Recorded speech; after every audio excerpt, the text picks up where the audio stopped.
안녕하세요. 주일 12월 오늘 첫 번째 주일입니다. 주일이라고 하는 것은 예수 그리스도께서 십자가에 못 박혀 돌아가시고 그분이 부활하신 날을 기념해서 이제 저희가 함께 하나님의 말씀을 배우고 나누는 그런 날입니다. 그러니까 부활하신 날인 거죠. 그날을 일주일마다 한 번씩 기념하는 거예요. 왜? 그날이 너무너무 소중하고 중요한 날이기 때문에 그런 거거든요. 그래서 이 세상에 사는 모든 사람들이 예수 그리스도의 십자가의 보혈과 부활의 능력, 이것을 맛보게 하기 위해서 우리 그리스도인들이 일요일 날마다 모여서 함께 말씀을 나누고 또 헤어지면 이 말씀을 이제 전도하는 그런 시간을 갖는 줄로 알고 있습니다. 오늘은 시편 73편 말씀 중에서 악인의 형통함이라는 말씀으로 함께 교제를 나누고자 합니다.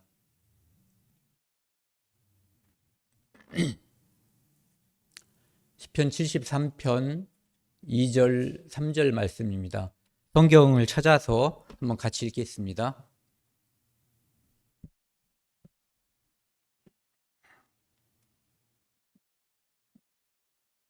지금 모니터가 나오고 있나요? 예. 모니터에는 2절, 3절만 했는데요. 1절부터 3절까지 같이 읽겠습니다. 하나님이 참으로 이스라엘 중 마음이 정결한 자에게 선을 행하시나 나는 거의 넘어질 뻔하였고 나의 걸음이 미끄러질 뻔. 이는 내가 악인의 형통함을 보고 오만한 자를 질투하였음이로다. 같이 기도하시겠습니다. 살아계신 하나님 아버지 감사합니다. 오늘 하루도 저희에게 허락해 주시고 이 시간 하나님 말씀 앞으로 인도하여 주신 것을 감사드립니다. 저희들은 연약하고 아무것도 알 수 없습니다. 하지만 하나님께서는 모든 것을 아시고 모든 것을 만드시고 지금도 이 땅과 모든 것을 운영하고 계십니다. 오늘 이 자리에 함께 해주셔서 하나님의 거룩한 뜻만이 우리에게 나타날 수 있도록 처음부터 끝까지 인도해 주십시오. 이 모든 말씀 우리를 사랑하시는 예수 그리스도 이름으로 감사하며 기도드렸습니다. 아멘.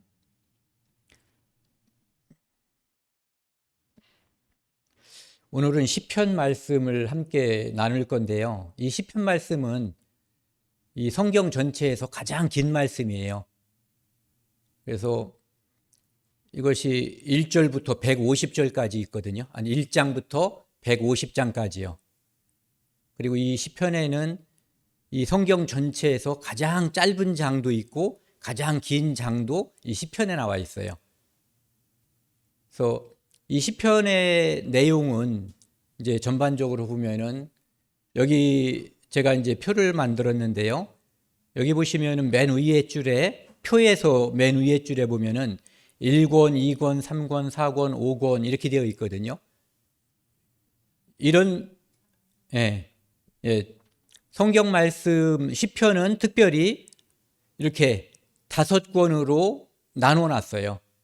이 나눈 이유는 뭐냐면은 이 시편을 우리가 처음부터 끝까지 읽고 하나님의 은혜를 경험하고 나눌 때 이런 것을 마음속에 염두에 두라는 거예요. 시편 1편에 보면은 복 있는 사람은 이렇게 되거든요. 그래서 누가 복 있는 사람이냐 하면은 율법을 주야로 묵상하는 사람, 하나님 말씀을 가까이 하는 사람이 복 있는 사람이거든요. 그래서 시편 1편에 나와 있는 것, 그것이 이 시편 전체의 서론이라고 그럴까? 주제 말씀 중에 하나가 될 수 있는 거예요. 그 다음에 시편 2편에 대해서는 2편에서는 메시아에 대해서 이야기하고 있어요. 이 세상에 모든 사람의 죄를 대속하기 위해서 오시는 메시아, 그리고 그분이 다시 오실 때에는 모든 사람을 심판하는 메시아로서 또 오실 것, 그것이 시편 2편에 나와 있거든요. 이것이 그래서 시편 1편, 2편이 시편 전체의 서론이라고 본다면 그것은 결국 말씀을 가까이 하고 주야로 말씀, 여기서 이제 말씀 율법이라고 하는 것은 모든 하나님의 말씀을 가리킬 수도 있고, 또 좁혀서 말하면은 모세 오경, 토라를 말할 수 있거든요. 그것을 늘 주야로 묵상하고 말씀을 통해서 자기 삶을 살아가는 사람, 그 사람이 복이 있다는 거고, 또 이 편에 나와 있는 것은 바로 그 사람은 메시아, 우리 죄를 대속하신 그리스도, 이 땅에 오실 심판자 예수 그리스도를 기다리는 사람이라는 거예요. 그래서 오늘 다룰 말씀도 아까 제목을 보셨지만 악인의 형통함이거든요. 이 세상은 왜 악인이 형통할까? 내가 악하다고 생각하는 사람은 악인의 형통함에 대해서 의문을 갖지도 않고 그것에 화가 나지도 않아요. 그런데 내가 의롭게 살고 말씀대로 살려고 노력하고 나는 나름대로 의인이라고 생각하는 사람들이 악인의 형통함에 대해서 분통을 느끼는 거거든요. 그래서 이 두 가지에 대한 답이 시편 1, 2편에 이미 나와 있는 거예요. 이 세상에서 하나님 편에서 말씀을 묵상하고 그 말씀을 따라 살아가지만 이 세상에서는 결국은 악한 자가 형통한다. 하지만 그 악한 자의 형통은 끝까지 이어지는 것이 아니라 결국은 메시아가 이 땅에 오실 때까지만이고, 그것으로 모든 악당들, 모든 악인들은 이 땅에서 바람의 재와 같이, 또 어떤 곳에서는 연기처럼 사라진다고 되어 있거든요. 그래서 시편에서는 이 두 가지 주제, 하나님 말씀을 따라야 된다는 것과 메시아를 기다려야지 된다는 것, 이것을 전체적으로 이야기하고 있고요. 그 다음에 여기 1권에서는 모세 오경과 비교하기 위해서 1권, 2권, 3권, 4권, 5권으로 시편 150편을 나눠 놓은 거예요. 그래서 그 안에 있는 주제들이 전체적으로는 그 주제 안에 들어가 있어요. 완벽하진 않지만. 그래서 1권에서는 창세기에서 창조주 하나님과 인간과의 관계, 이것을 1권에서는 주로 이야기를 하고 있고, 2권에서는 해방과 구속, 3권에서는 레위기처럼 예배와 성소, 4권에서는 민수기처럼 인생은 순례하는 것이다, 떠도는 것, 그 다음에 5권에서는 신명기 말씀처럼 하나님의 말씀과 하나님의 말씀 앞에서 하나님의 권위, 그 앞에 우리는 인간은 마땅히 찬양해야지 된다라고 하는 그런 주제를 1권부터 5권까지 이제 나누고 있다라고 보시면서 나중에 시편을 읽을 때 이런 말씀을 염두에 두고 읽으면 도움이 된다는 거죠. 주요 저자는 가장 많은 시편을 기록하신 분이 누구냐 하면은 다윗이에요. 73편. 그리고 뒤에 4권, 5권은 주로 미상이라고 되어 있는데 누가 처음에 그것을 말했는지 모르는 작자 미상인 거죠. 그것이 이제 49편으로 두 번째로 많고요. 그 다음에 다양한 사람들, 3권에 보면 다양하다고 되어 있거든요. 그 3권에는 그 아삽이라든지 고라의 후손이라든지 이런 사람들이 있고, 우리가 많이 인용하는 시편 90편 같은 경우는 지금부터 3500년 전에 모세의 입에서 나온 그 말씀을 인용하고 있는 거예요. 그래서 이 맨 밑에 보시면은 이 시편을 편집한 시기가 나와 있는데요. BC 1020년부터 1권은 그때쯤 970년 사이 솔로몬 시대에 편집이 됐을 거다라고 생각하는 거예요.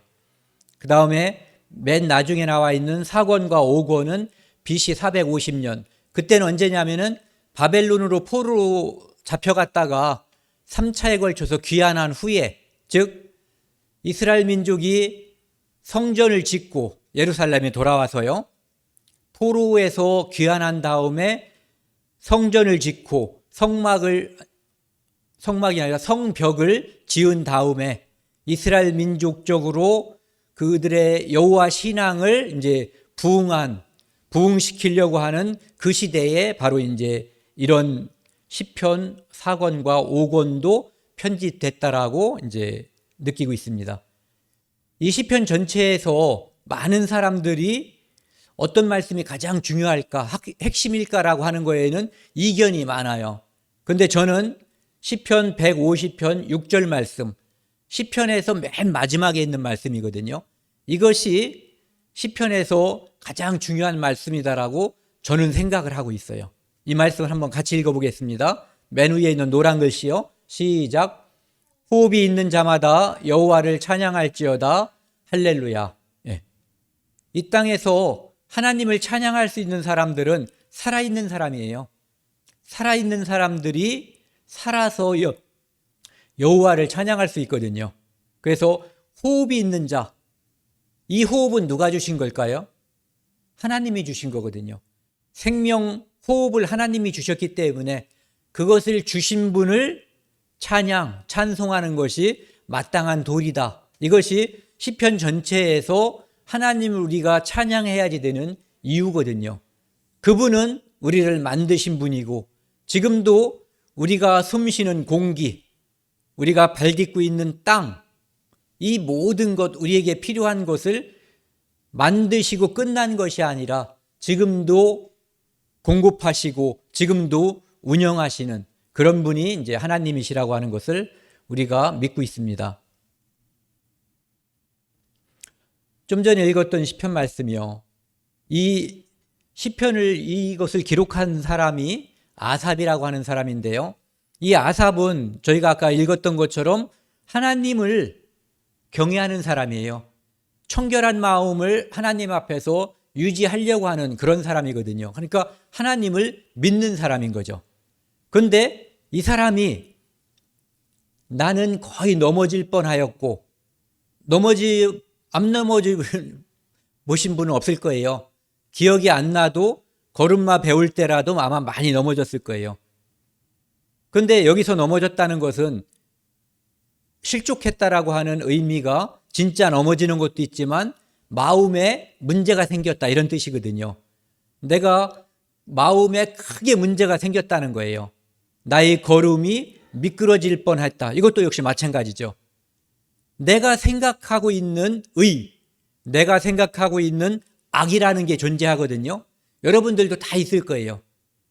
여기 계신 모든 분들이 자기 스스로가 나는 의롭다고 생각할 때 저놈 저거 이렇게 하는 거거든요. 다른 사람을 판단하고 비판할 때 내가 그보다 더 나쁜 사람이라고 생각하면은 그 말이 입에 안 나와요. 그런데 내가 그보다 의롭다고 생각하기 때문에 이제 이런 현상들이 나타나는 거죠. 이는 내가 악인의 형통함을 보고 오만한 자를 질투하였음이로다. 이렇게 되어 있어요. 악인의 형통함. 저 사람이라고 하는 거 저놈이라고 주로 얘기하죠. 저놈은 지금 당장 고꾸라지거나 번개가 치거나 미끄러져서 확 넘어져서 다리가 부러지거나 그래야 마땅한데도 불구하고 너무너무 잘 되는 거예요. 세상 사람들이 부러워하는 모든 것들이 그에게만 겹쳐서 일어나는 것처럼 보이는 거예요. 자식도 잘 되고 또 사업했는데 우연히 지나가다 집을 하나 샀는데 거기에 길이 나서 집값이 오른다든지 그러면 사람들이 기뻐하잖아요. 그런 것을 형통함이라고 이야기하고 애가 별로 공부를 못했는데 잘했으면 더 다행이지만 근데 어차피 떨어지는 거 하고 확 질렀는데 거기에 사람들이 원서를 안 내서 붙어버렸다든지 이런 거 사람들이 생각하지 않는 형통함은 마음의 뜻한 것이 그냥 이루어지는 게 형통함이거든요. 사람들은 실제로는 이루어지지 않지만 마음속에서 뭔 일이 이루어지기를 잘 되기를 바라는 게 있잖아요. 특히 누구나 다 내 자식이 잘 되고 잘 커서 이 사이에서 좋은 평판을 받고 잘 살기를 바라거든요. 즉 자식이 형통하기를 바라는 거죠. 그런데 그것이 아니라 악인이 형통함을 받기 때문에 오만한 자는 교만한 자, 자기는 위에 올라가서 다른 사람을 내려다보면서 비판하고 평가하는 사람을 우리가 흔히 오만하거나 교만한 사람이라고 이야기하거든요. 그 사람을 질투했다는 거예요. 질투는 아시죠? 나도 저랬으면, 악담하는 게 아니에요. 저놈 잘못됐으면 바란다 이것이 아니라 나도 그렇게 됐으면 하는 것이 질투고 부러움이거든요. 그러니까 하나님을 믿는 사람인데도 불구하고 내가 하는 일은 잘 안 되고, 아까 한 대로 그냥 할게요. 저놈이 하는 일은 잘 되니까 나도 모르게 그를 부러워했다는 거예요.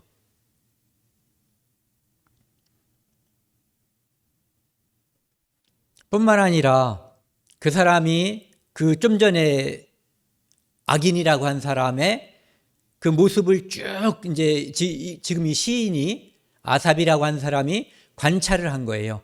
어떤 모습이냐면은 여기 그들은 죽을 때에도 고통이 없고, 우리가 그런 말 하죠. 잘 살다 잘 죽었다. 이 잘 죽었다는 것은 죽어서 잘 됐다 이런 뜻이 아니라 죽을 때도 뒤에 있는 것처럼 고통이 없이 평안하게 이렇게 죽었다는 얘기거든요. 그리고 그 힘이 강건하며 사람들이 당하는 고난이 그들에게는 없고, 다른 사람들이 일반적으로 살면서 고난이 와요. 어떤 사람은 집에 불이 날 때도 있고, 자식이 넘어져서 팔이 다칠 때도 있고, 또는 그 이상의 고난이 자식에게 오는 때도 있어요. 어떤 사람은 태어나기 전에 부모님이 돌아가셔서 이 세상에 홀로 남겨진 사람들도 있어요. 그런 것들을 볼 때 누군가가 저 나쁜 사람이 이렇게 잘 되는 것을 보면서 그것이 부러워지고 질투할 수도 있다 이런 얘기죠. 사람들이 당하는 고난이 그들에게는 없고 사람들이 당하는 재앙이 그들에게는 없나니. 좀 전에 말한 그런 것들이 그 사람들에게는 닥치지 않는 거예요. 저 사람은 법 없이 살 사람인데 그 사람에게는 그런 일이 자꾸 벌어지고, 6절에 보시면 그러므로 교만이, 아까 말씀드렸죠.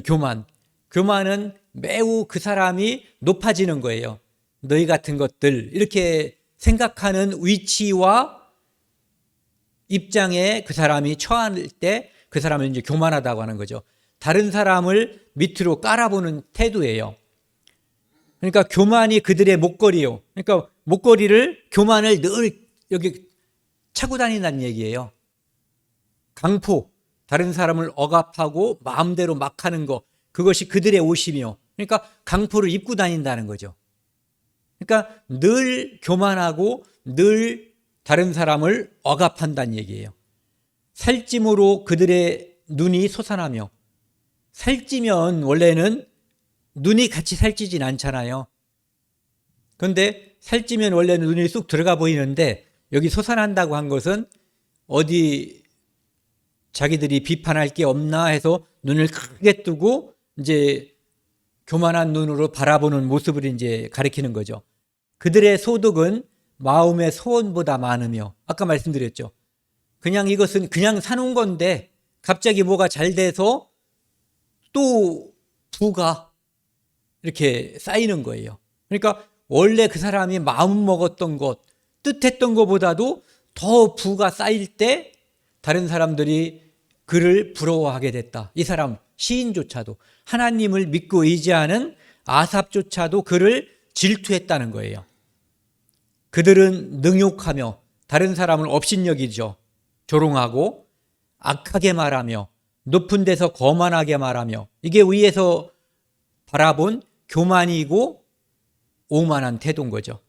그들의 입은 하늘에 두고, 심지어 그들은 하늘을 향해서도 이 우주와 천지 만물을 만드신 하나님도 존재하지 않는다고 말하든가, 아니면 자기가 하나님께 함부로 말해도 되는 것처럼 하나님조차도 함부로 평가하는 그런 입을 함부로 놀린다는 얘기예요.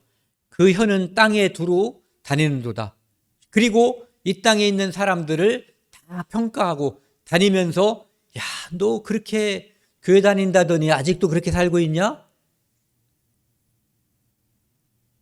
실제로 이런 말을 교회 다니는 사람들에게 자기 스스로가 좀 산다고 하는 사람들이 하는 걸 제가 몇 번 들었어요. 뭐 그 사람 보니까 교회를 평생 다녔는데 아직도 뭐 그냥 그저 그렇게 살더라. 그러면서 마치 교회 다니는 것에 그 축복이 이 땅에서의 부인 양 착각하고 그렇게 함부로 말하는 사람들. 그리고 두루 다니고 한담하는 것은 사탄이 그에게 임무를 주었기 때문에 그런 거거든요. 근데 그 후에 그 악한 사람만 그렇게 한다고 생각을 했는데 이 시인이 아삽이 잘 쳐다보니까 그 사람만 그런 것이 아니라 하나님을 믿는 사람들 중에서도 이제는 자기가 질투하고 부러워했던 것처럼 그를 부러워하고 그가 하는 짓이 좋다고 생각해서 그의 편에 대해서 그와 함께 따라다니는 사람도 발견했다는 얘기예요. 그러므로 그의 백성이 이리로 돌아와서 하나님을 믿는 사람이 그 악당이 하는 일을 함께 하더라 이거예요. 돌아와서 잔에 가득한 물을 마시며, 이 세상에 잔에 물이 가득하면은 어떻게 돼요? 넘쳐나잖아요. 악당의 악행도 마찬가지거든요. 그가 계속해서 악을 행하다 보면은 그 악이 넘쳐나는데 그 악이 넘쳐나는 모습이 원래 악에 참여하지 않았던 사람들이 그 악에 함께 해버리는 거예요. 말하기를 하나님이 어찌하랴. 내가 지금 뭐든지 잘 돼요. 자식도 잘 되고 투자하는 것도 잘 되고 건강하고 지금 생각해서는 200살까지 살 것 같아. 그리고 내 자손 10대, 100대, 10,000대까지 쓰고 남을 모든 재물이 충분히 있는 것 같이 느껴지는 거예요. 그러니까 하나님이 뭐가 있어라고 말하는 거죠.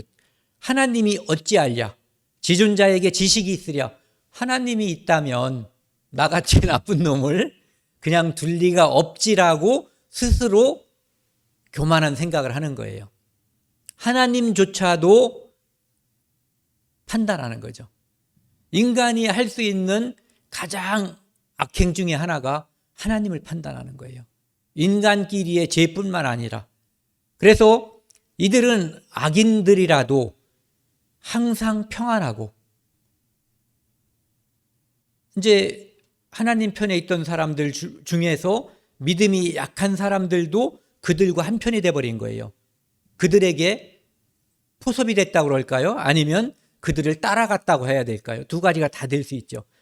항상 평안하고 재물은 더욱 불어나도다. 그러니까 많은 사람들이 거기에 이렇게 이런 거, 잠깐만요. 제가 뭐 하나 보여드릴게요.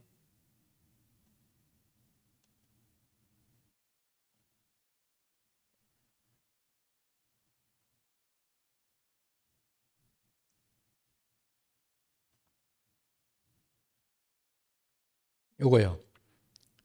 이렇게 포커스가 있는 거잖아요. 뭐 초점을 맞춰서 이렇게 바라보는 거예요. 악인들뿐만 아니라 믿음이 약한 사람들조차도, 하나님을 섬긴다고 하는 사람들조차도 하나님을 쳐다보는 것이 아니라 이 악인들에게 시선을 두고 그의 모습을 부러워하고 그의 모습을 나도 그랬으면 하는 마음을 갖게 되더라, 이런 얘기죠. 그러니까 이 시인이 이런 마음이 들었던 거예요. 같이 한번 읽어보실래요? 여러분도 이런 생각을 가져본 적이 여러 번 있을지도 몰라요.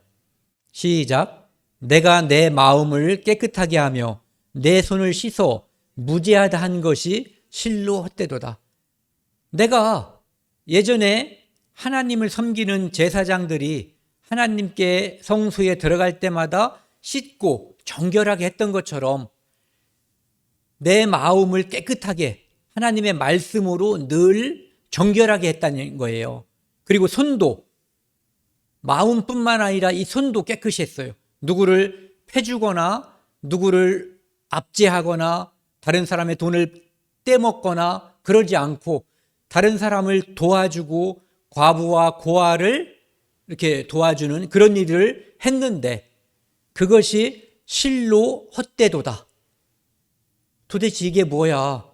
저 사람은 악당인데 저렇게 잘 살고 나는 이렇게 하나님께 깨끗하게 마음도 손도 깨끗하게 했는데 겨우 이거야? 그러니까 이렇게 산 것, 내가 의롭게 산 것이 다 헛수고다 이렇게 생각할 수 있다는 거죠. 근데 하나님께서는 하나님도 그렇게 생각하는가를 우리가 알아봐야지 되거든요. 시편 94편 보시면은요. 8절 9절 말씀에 백성 중에 어리석은 자들아 그렇게 생각하는 사람들 하나님이 눈이 멀었다. 귀가 멀었다. 하나님이 그 악당들의 하는 짓을 보지도 못하고 듣지도 못한다고 하는 사람들을 하나님께서는 그런 사람을 어리석다고 말하는 거예요. 왜? 하나님은 보시고 들으시기 때문에. 다만 지금 당장 뭔가 조치를 내놓지가 않는 거죠. 만약에 여기 계신 분들 중에 어린아이를 다 키우신 분들이 많이 있고 지금 키우시는 분도 있고 그리고 거꾸로 여기 계신 분들이 다 어린아이 시절을 거쳤어요. 잘못할 때마다 부모님이 뺨때기를 한 대씩 때린다면 살아남은 사람이 있었을라나요? 아무도 살아남을 수가 없었을 거예요. 똑바로 걸어야 했는데 아까 말씀드린 것처럼 걷다가 넘어지고 오줌 화장실에 가서 넣고 대변도 그렇게 하라고 그랬는데 그냥 싸버리고 그럴 때마다 뭔가를 매질을 한다면은 살아남을 애가 아무도 없었을 거예요. 저도 포함해서 모든 사람들이 다요. 그것처럼 하나님께서 이 땅에서 사람들에게 그가 악행을 저지를 때마다 악행을 떠올릴 때마다 하나님께서 그때마다 벌을 주셨다면 이 땅에 몇 명 남아 있을까요? 아시는 분? 제가 이렇게 했다고 이거 한 명이 아니에요. 하나님께서 그렇게 했다면 의인은 없나니 하나도 없나니 이 땅에 의인이 하나도 없거든요. 그래서 전멸했을 거예요. 하나님은 악인이 왜 그렇게 악한 짓을 하고 선인에게 악한 짓을 함으로써 선인이 괴로움을 당하는데도 불구하고 하나님께서 오래 참으시냐면은 그 악당이 악한 사람조차도 하나님께 돌아오기를 바라는 마음으로 오래 참아주시는 거예요. 그가 회개하고 하나님께 오기를 바라는 거죠. 9절 말씀 같이 한번 읽어보겠습니다. 시작. 귀를 지으시니가 듣지 아니하시랴. 눈을 만드시니가 보지 아니하시랴. 하나님은 우리를 만드신 분이에요. 귀를 만드셨고 입을 만드셨고 눈을 만드신 분이거든요. 우리가 말하는 것을 하나님은 언제나 듣고 있고 우리가 바라보는 그것을 하나님은 늘 알고 계세요. 우리가 무엇에 관심이 있는지, 누구에게 덫을 놔서 해코지를 하려고 하는지, 누구를 도와줘서 그 사람이 잘되게 하려고 하는지, 노력하는지 이 모든 것을 하나님은 다 알고 계시다는 거죠. 그러면은 악이라고 하는 것이 무엇일까? 처음에도 말씀드린 것처럼 내가 의롭다고 생각하기 때문에 사람들은 저 사람이 지금 잘 되는 것은 하나님이 계시다면 이건 문제가 있다라고 생각하는 거거든요.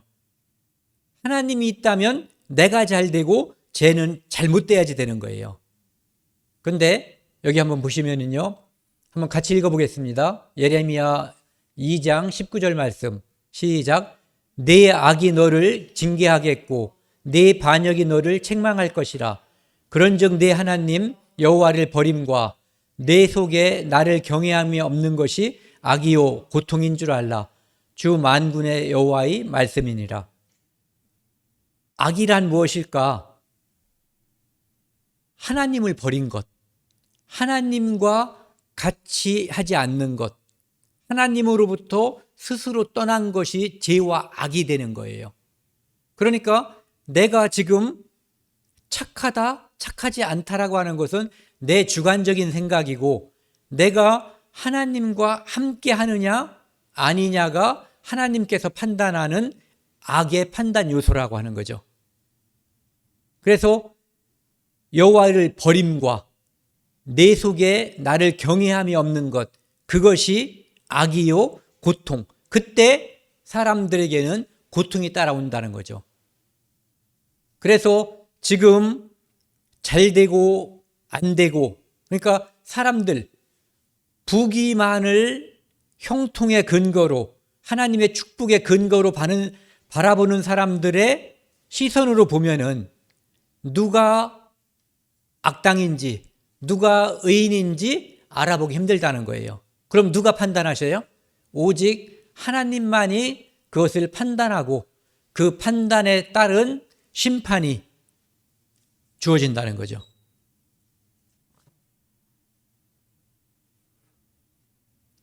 이 잠언 24장 19에서 20절 말씀이요. 너는 행악자들로 말미암아 분을 품지 말며. 저 잘못하는 사람들, 다른 사람 괴롭히고, 저는 예전에 그런 적도 있어요. 지하철을 탔는데 가운데에서 군인이, 그것도 장교가 이렇게 양쪽 손잡이를 딱 잡고, 이렇게 양쪽에 있는 손잡이를 잡고 이렇게 버티고 있는 거예요.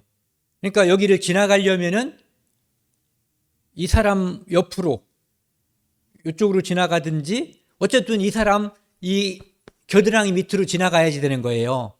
그러니까 사람들을 굉장히 멸시하고 불편하게 만드는 거죠. 근데 그런 것들로 인해서 제가 본 이제 굉장히 불쾌한 장면 중에 하나예요. 그런데 여러분들이 본 불쾌한 장면들도 많이 있을 거예요. 운전을 하고 가는데 자기가 부딪혀 놓고 나와서 막 욕부터 하는 사람도 봤어요. 뭐 여러 가지 사람들이 많죠. 주차해 놨는데 뒤에다가 막아놓고 연락처도 없거나 연락을 했는데 전화를 안 받아. 그러면은 급한데 화가 막 머리끝까지 솟아오르죠. 이런 것들은 내 생명을 해하는 것들은 아니에요. 그래도 우리가 엄청나게 화가 나죠. 심지어 어떤 악인들은 누군가의 생명을 해치거나 몸을 상하게 하기도 해요. 그럴 때 우리는 마음속에 굉장히 악한 생각이 또 솟아오르죠. 그때 한번 생각을 해보자고요. 그는 악당이에요. 그러면은 그 악당의 어떤 행동으로 인해서 내 마음속에 솟아나는 지금의 이 악은 악이 아닌가, 이 생각을 한번 해볼 수가 있는 거죠. 대저 행악자는 장래가 없겠고, 그런데 하나님께서는 행악자는 장래가 없을 거라는 거예요. 악인의 등불은 꺼지리라. 지금 보니까 활활 타고 있고 밝아 보이고 잘 나가는 것 같지만 하나님의 관점에서 볼 때 그는 장래가 없고 악인의 등불은 꺼진다는 얘기예요. 영화를 보시면, 저는 이제 고등학교 때 홍콩 영화를 많이 봤는데 그 영화를 보면은 그런 것들이 많았어요. 막 처음에 이렇게 나쁜 놈들이죠. 나쁜 놈들이 누군가를 막 쳐들어와 가지고 사람들을 남녀노소 가리지 않고 막 죽이고, 그리고 그 중에 이제 그 집에 아들이나 딸이 하나가 누군가 하인이나 누군가가 이제 빼돌려 가지고 한 명이 살아남는 거죠. 그리고 이 악당은 권세를 누리고 다른 사람들한테 막 돈도 뺏어오고 집도 뺏고 자기가 갖고 싶은 것은 다 가져야만 막 마음이 풀리는 그런 모습으로 살아가요. 거기까지 보면은 우리가 이 세상에 공의가 없고 악당이 득세하는 것이 이 세상의 모든 법칙이라고 생각할 수 있거든요. 하지만 영화를 끝까지 보면은 거의 99.99% 영화가 그런 놈들을 주인공이 나타나서 쓸어버리잖아요. 예. 하나님께서는 우리가 그전에 무슨 누가 말을 할 때 지금 모니터 보이죠? 거기에서 만약에 이제 1cm나 5cm를 가려놓으면은 어떤 의미가 통하지 않을 수가 있잖아요. 그것처럼 어떤 장막이 가려져 있으면 우리는 다 알 수가 없거든요. 하나님은 전지전능하시기 때문에 우리의 말하고 행동하는 동기까지도 다 알아요. 그런데 우리는 겉으로 보이는 현상만을 아는 거거든요. 그리고 그 결말에 대해서 진정한 의미를 알지 못해요. 오직 하나님만 끝까지 다 아시는 거거든요. 우리가 영화를 보면서 중간에 1시간 반짜리 영화인데 앞에부터 1시간까지만 보고 이 감독 아니면 시나리오 작가는 나쁜 놈이다, 악을 조장한다, 이렇게 평가한다면 그 평가가 답이 아닐 수 있다는 거죠. 그래서 하나님의 공의는 이 땅에서 실현되지 않는 것처럼 보일 때가 많은데 그 이유는 하나님께서 오래 참으시고, 비록 그 악당이라고 해도, 제가 악당이라고 치자고요, 다른 사람들이 다 제가 잘못되기를 바래요. 나쁜 놈이라고 그러고. 그런데 저희 엄마한테 물어보면, 제 아들이나 딸한테 물어보면 그가 악당인 것은 맞을지 몰라도 그래도 죽지 않았으면 좋겠어요. 아니면 그가 회개하고 잘 되기를 바라는 그런 마음이 있을 거예요. 하물며 하나님께서는 그 악당조차도, 악인조차도 회개하고 하나님께 돌아오기를 바라는 거거든요. 우리는 그러한 넓은 마음, 오래 참는 마음이 없죠. 그래서 부모님들 앞에서 자식들이 싸울 때 자식들은 나름대로 다 이유가 있어요. 내 나름대로 내가 옳은 근거가 있단 말이에요. 그래서 싸우는데 부모님은 그들이 무슨 이유가 있어서 싸우는 것보다 그들이 싸움을 멈추고 화해하고 잘 지내기를 바라죠. 이것을 생각해 보면 하나님께서 악인을 왜 그때그때 번개를 하나님께서 운영하시는 거거든요. 그때그때 죽여버릴 수도 있는데 왜 그렇게 살려주는지를 짐작할 수가 있는 거죠. 이 다윗의 기도인데요, 시편인데 이것은요 37편. 여호와 앞에 잠잠하고 참고 기다리라. 악당들이 잘 되는 것 같을 때 그를 불평하면은 오히려 여기 악을 만들 뿐이라. 아까 말씀드렸잖아요.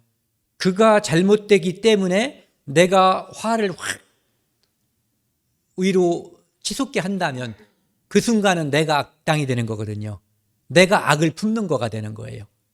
그래서 결국은 10절 같이 한번 읽겠습니다. 잠시 후에는 악인이 없어지리니 네가 그곳을 자세히 살필지라도 없으리로다.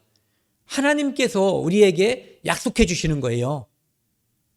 네가 그 악당을 없애려고 하지도 말고 그 악당 때문에 네 마음에 악을 품지도 말라는 거예요. 지금 답답하지만 하나님은 결코 악을 그냥 내버려 두지 않는다는 거죠. 귀를 지으시니가 듣지 않겠느냐? 눈을 지으시니가 보지 않겠느냐? 그분은 우리처럼 아까 말씀드린 것처럼 1cm, 5cm가 가려지면 우리는 다 바라보지 못하고 엉뚱한 판단을 하는 한계자들이거든요. 어떤 것에 막혀있는 사람들이에요. 우리는 능력이 막혀있죠. 하지만 하나님께서는 모든 것을 아시고 모든 것을 보고 계시면서 그 모든 것을 의롭고 정확하게 판단하시는 분이기 때문에 나중에 그 악인들이 다 사라진다라고 하나님께서 약속하시는 거예요. 그러니까 우리가 그것 때문에 화내지도 말고 그것 때문에 그를 내 손으로 치우려고 하지 말라는 거예요. 그것은 하나님 손에 있으니까.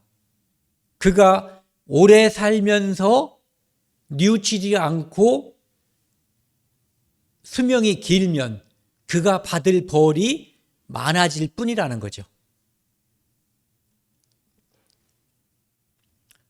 전도서 7장 16절 17절 말씀이요. 지나치게 의인이 되지 말며 지나치게 지혜자도 되지 말라. 어찌하여 스스로 패망하게 하려느냐. 잘 납득이 안 되는 말씀이에요. 읽으면은 지나치게 의인이 되지 마. 우리가 하나님 앞에 의인이 돼야지 되지 않을까 이 생각을 하는데, 의인이라고 하는 것은 내가 스스로 의롭게 되려고 하는 것은 한계가 있어요. 여러분들 아까 말씀드린 것처럼 저를 포함해서 여기 계신 모든 분들이 내가 의롭게 살려고 의롭게 되려고 다 해보셨던 분들일 거예요. 하지만 늘 한계에 부딪혔다는 것도 느꼈을 거예요. 내 의라고 하는 것은 결국은 나의 이익과 결부될 때 내가 내 이익과 일치할 때는 그를 의롭게 보죠. 그런데 그렇게 친하고 잘 지냈는데 내 이익과 반대지는 데만 골라서 하면, 알아듣기 편하게 우리 아들 뺨때기를 10대를 내 앞에서 패거나 다리몽댕이를 분주로 놔버리면 그 사람이 내가 그 사람을 좋아하지 않고 의롭다고 볼 까닭이 없어져 버리는 거거든요. 갑자기. 그래서 사람의 의라고 하는 것은 정확한 판단이 될 수가 없는 거예요. 오직 하나님께서 우리를 의롭다고 해주실 때 하나님의 의만이 완전한 의가 되는 거거든요. 그러니까 사람이 가지고 있는 의는 의로울 수가 없는 거예요. 선악간에 아까 말씀드린 그것에 의해서 의가 될 수도 있고 악이 될 수도 있는 거예요. 순식간에. 그래서 의인이 되려고 최고로 노력한 사람이 결국은 자기 스스로 의인이 되려고 하는 사람은 하나님을 부정하게 돼요. 하나님으로부터 얻는 의만이 진정한 의고 그분이 우리의 죄와 악을 가려줬을 때만 우리가 진정으로 의롭게 되는 건데, 자기 스스로 의롭게 되는 그것은 결국은 패망하는 지름길이 되는 거거든요. 또 한 가지는 지나치게 악인이 되지 말라. 지나치게 악인이 되면은 사람들이 웬만큼 잘못하면은 이렇게 생각을 해요. 아휴, 나도 언젠가 회개하고 하나님께 돌아가야지 되는데, 이 생각을 하는데, 너무 악하게 살면 나 같은 것은 용서 못 받을 거야 하고 용서받을 수 있는 그 기회를 스스로가 막아버리는 거예요. 그래서 지나치게 의로운 사람도 지나치게 악한 사람도 망해버리는 거죠. 망할 가능성이 높은 거예요. 그런데 그것은 자기들의 판단이지 하나님의 판단은 아닌 거예요. 창세기 39장에 보시면은요, 이해하기 어려운 말씀이 있어요. 요셉이란 사람의 이야기가 나오는데, 이 요셉은 12형제, 12형제 중에 11번째 아들로 태어난 사람이에요. 부모님의 편애를 입고, 아버지의 편애를 입고 형들의 미움을 샀어요. 그래서 형들이 그를 얼만큼 미웠는지 죽이고 싶었어요. 그래서 짐승들을 잡는 웅덩이에다가 빠뜨려서 죽이려고 하다가 다른 형제가 죽일 게 뭐 있냐, 그를 살리기, 여기다가 빠뜨리면 죽잖아요. 그러니까 그 죽이는 데서 건지기 위해서 그냥 팔아먹자. 그래서 노예상에게 팔아먹었어요. 그래서 그가 오늘날 이집트, 성경에 나와 있는 이집트를 애굽이라고 하거든요. 애굽에 노예로 팔려가서 애굽의 왕을 파라오라고 하는데, 성경에는 파라오를 이제 중국어로 번역됐다 우리말로 번역이 됐기 때문에 바로라고 하거든요. 즉 애굽의 왕의 시위대장, 오늘날로 말하면 경호실장 같은 걸 거예요. 그러니까 굉장히 권세가 높은 그런 사람 집에 노예로 팔려갔어요. 그런데 그 노예로 팔려간 집에서 그가 형통했다라고 성경에서는 말하고 있는 거예요. 형통을 한번 생각해 보자고요. 뜻한 대로 잘 될 때, 득의, 뜻을 이루었을 때 우리가 형통한다라고 보통 얘기하잖아요. 그런데 형들에게 죽임을 당할 뻔에다가 노예로 팔려서 시위대장의 집에 지금 노예로 일하고 있는 거예요. 그런 상태인데 그를 하나님께서는, 그의 이름이 요셉인데 그를 형통하다고 이야기하고 있거든요. 2절에 보시면요, 여호와께서 요셉과 함께 하심으로, 여기에 답이 있는 거예요. 악이라고 하는 것은 하나님을 경외하지 않는 것, 하나님을 떠난 것이 악이라고 하고, 형통이라고 하는 것은 하나님과 함께 하는 것, 하나님의 뜻에 내 뜻을 맞추려고 하는 것이 바로 형통이거든요. 그렇기 때문에 요셉을 형통했다라고 말하는 거예요. 요셉은 형통한 자, 즉 하나님의 뜻에서 도망치려고 하지 않았어요. 하나님께서 그를 노예가 되게 하고 그 후에 그를 통해서 하시려고 하는 그 뜻에 잠잠히 순종한 거예요. 그리고 3절에 보시면은요, 그의 주인이 여호와께서 그와 함께 하심을 보며, 그 주인이, 이 주인 이름이 보디발이라고 하는 사람이거든요. 시위대장, 애굽 왕의 경호실장이에요. 그가 눈치를 챘어요. 뭐를 눈치챘냐면은 하나님이 자기 집의 노예와 함께 한다라고 하는 것, 하나님께서 이 노예인 요셉에게 엄청나게 축복하고 있다는 것을 발견한 거예요. 그것을 느낄 만큼 하나님이 요셉과 함께 하신 거예요. 그리고 뒤에요, 여호와께서 그의 범사에 형통하게 하심을 보았더라. 여기서 본 형통은 틀림없이 우리가 육신적으로 바라는 그 형통도 포함되어 있을 거예요. 그러니까 하나님을 믿지 않는 보디발이 하나님이 우리 집 종, 우리 집 노예인 요셉과 함께 한다, 즉 하나님이 그를 형통하게 하고 있다라고 느낄 수가 있었던 거죠. 그리고 나중에 그는 그 집에서 노예 생활하는 것에서 그치지 않고 그 보디발의 아내의 모함에 빠져서 감옥에 가요.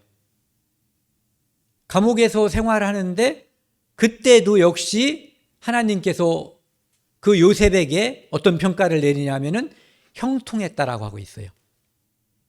23절에 보면은 간수장은 감옥에 있는 그 옥졸이라고도 얘기하죠. 감옥에 있는 사람들을 이제 관리하는 사람이에요. 간수장은 그의 손에 맡긴 것은 무엇이든지 살펴보지 아니하였으니, 간수장이 요셉에게 감옥에서 일어나는 어떤 사물을 맡겨버린 거예요. 왜? 그는 성실하고 능력이 있어 보였어요. 그리고 그가 하는 일은 다 맡겨놓고 잘 됐나 안 됐나 훑어보지 않았다는 거예요. 믿고 맡긴 거죠. 이유가 뭐냐면은 노란 글씨요. 함께 읽겠습니다. 노란 글씨, 빨간 글씨. 여호와께서 요셉과 함께 하심이라. 여호와께서 그를 범사에 형통하게 하셨더라. 이것이 형통이에요. 그가 노예 생활을 하고 있었을 때, 노예에서 심지어는 감옥에 있었을 때, 그가 하나님과 함께 있으면 그것이 형통이라는 거죠.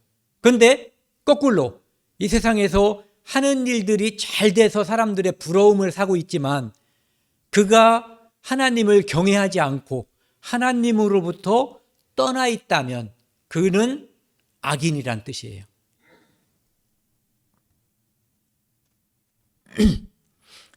요한복음에 보시면은 예수님께서 이 땅에 오셔서 말씀하시는 게 뭐냐면은 예수님이 이 땅에 오신 이유가 뭐냐면은요, 내 뜻을 행하러 온 게 아니라 하나님의 뜻을 행하러 왔다는 거예요. 보내신 일의 뜻을.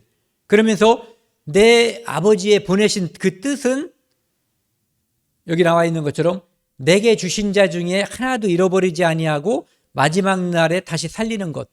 우리는 이 세상에서 반드시 누구나 다 죽잖아요. 다 알고 계세요. 우리 여기 계신 분들이. 하지만 영생이라고 하는 것이 있다는 것을 이 성경에서 말씀하시는 거예요. 영원히 사는 것. 죽어도 사는 삶. 그것을 이 땅에 주시기 위해서 예수님께서 이 땅에 오신 거예요. 40절 같이 읽겠습니다. 내 아버지의 뜻은 아들을 보고 믿는 자마다 영생을 얻는 이것이니 마지막 날에 내가 이를 다시 살리리라.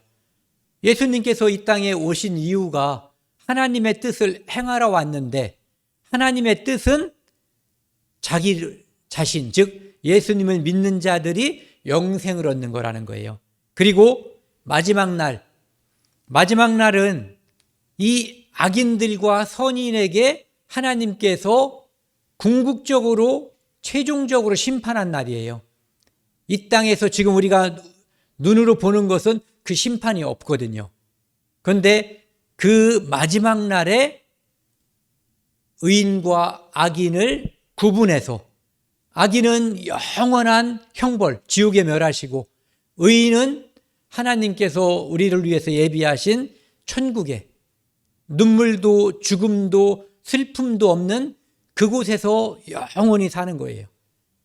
두 군데 다 영원히 사는 거예요. 영생하는 곳이에요. 다만 삶의 질이 달라도 너무 다른 곳이 천국과 지옥인 거예요. 그것을 위해서 예수님이 이 땅에 오셨는데 예수님께서 그 십자가를 지기 전에 하나님께 이렇게 기도하신 거예요. 이르시되 아버지여 만일 아버지의 뜻이거든 하나님께서 내가 십자가에서 죽지 않고 다른 길이 있다면 나 좀 살려주세요. 내가 십자가에 달리지 않는 길이 있다면 그 길을 선택하게 해달라고 하나님께 기도하는 거예요. 그런데 이 잔을 내게서 옮기시옵소서.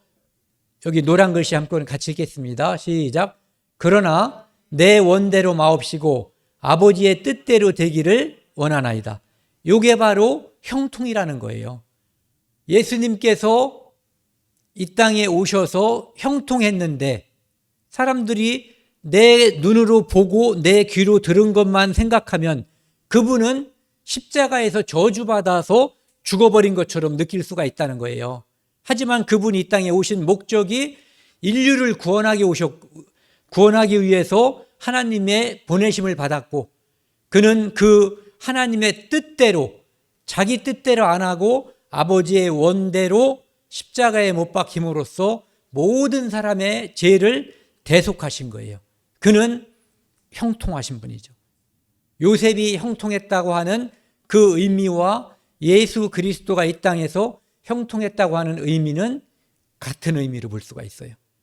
그렇다면 그리스도인들인 우리가 이 땅에서 형통하는 모습은 무엇을 형통의 기준으로 삼아야 될까? 이 답이 있는 거죠. 악인의 모습을 우리가 부러워하고 그것을 따라가야 될 것인지 아니면 내가 하나님께 가까이 가고 그를 경외하고 그와 함께하는 것을 선택해야 될지. 이 아삽이라고 하는 사람이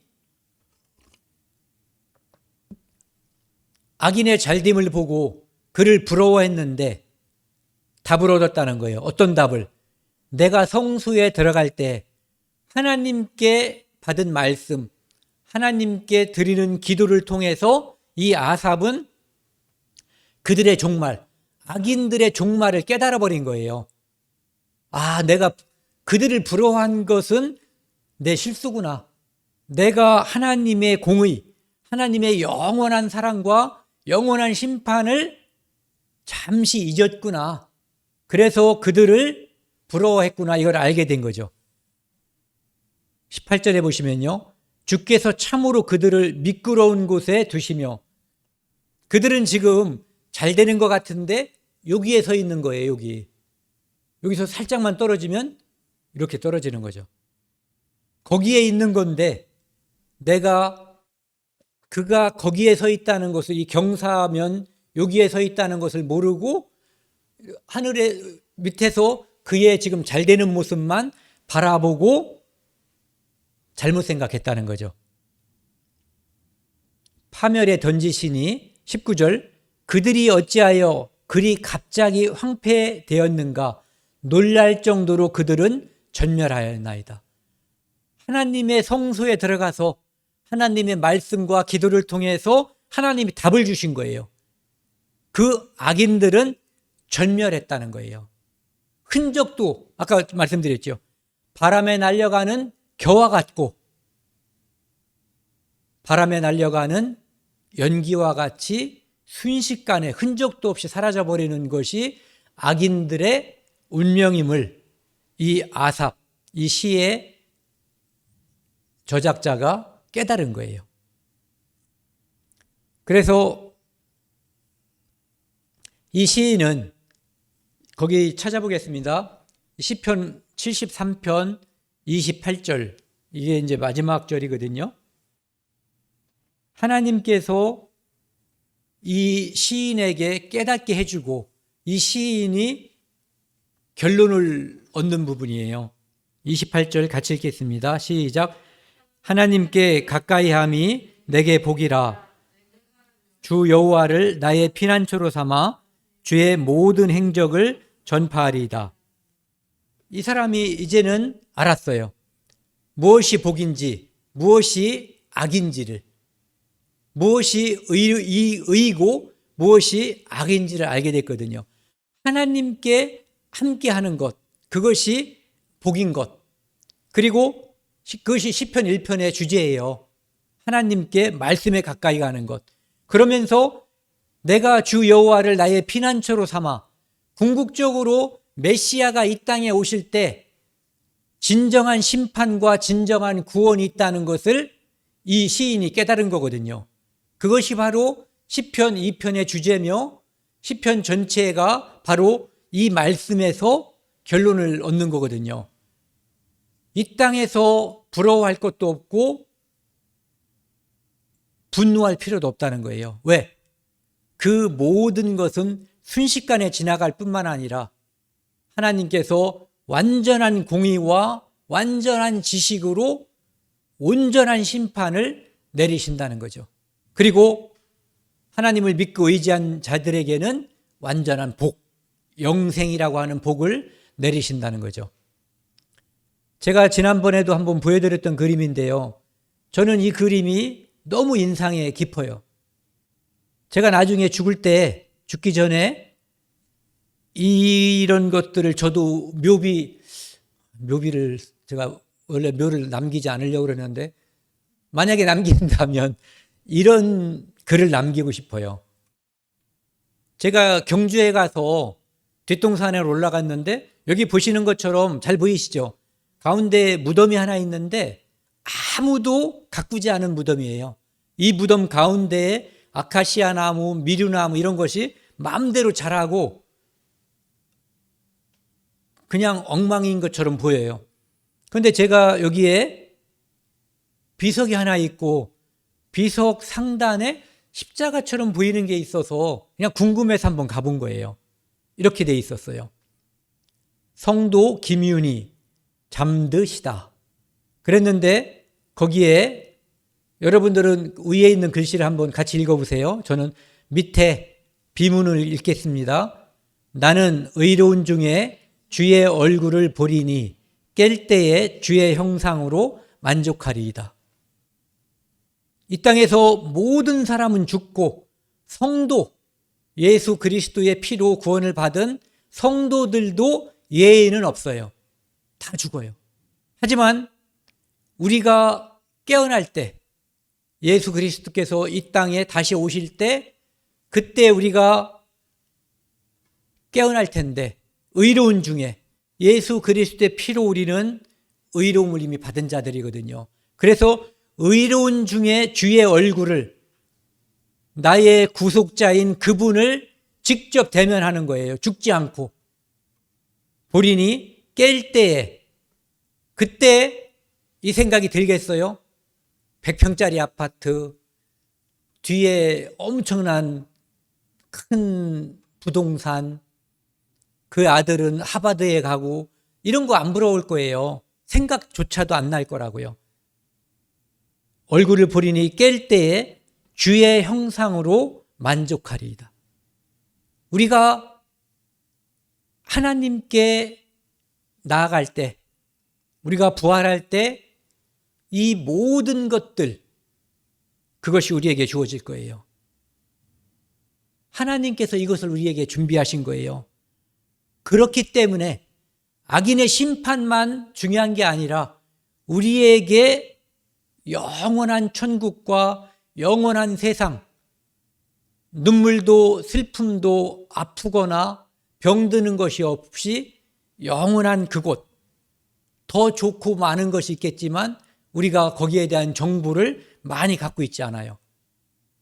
불교에서는 극락이라는 표현을 쓰는데 얼마나 극도의 즐거움, 그런 표현이 더 가까울라나요? 어쨌든 그것을 우리가 깰 때 주님의 형상으로 만족하는 게 우리 그리스도인들의 삶이에요. 그러니까 악인을 부러워하는 것이 아니라 내게 주어진 이것이 영원한 영생, 그리고 하나님을 내가 직접 대면해서 나를 지으신 분에게 그때는 물어볼 수도 있을 거예요.